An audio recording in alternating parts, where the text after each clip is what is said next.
Dan şimali saçların esip aya, gözlerim mehrinden mehrim doymuyor.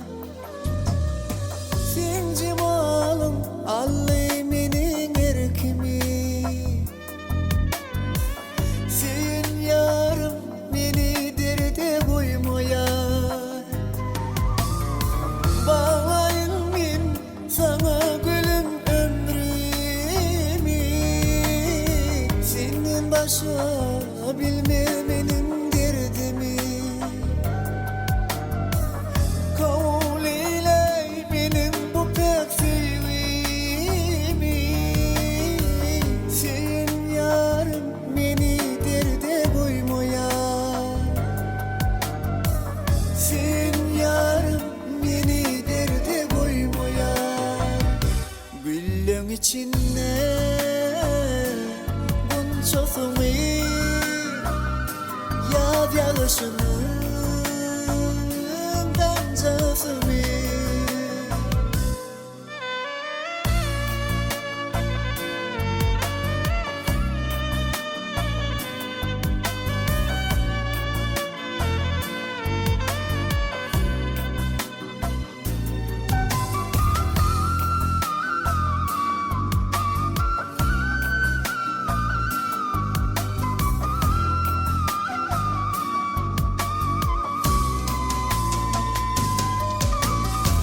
Asmanla bulutlar yelkenlep kayar, Çalacadan yağdım yağışı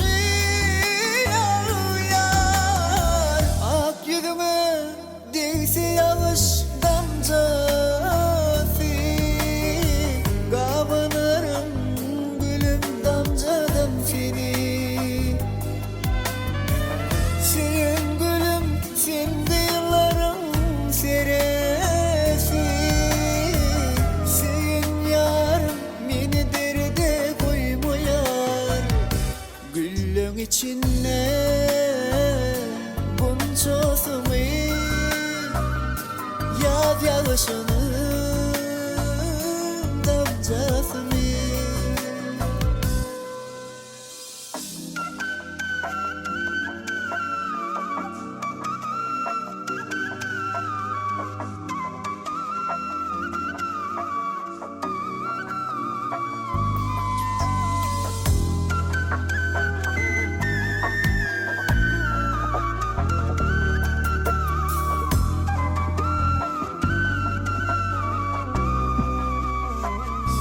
Güllün içinde bunçosunu yaz yağışının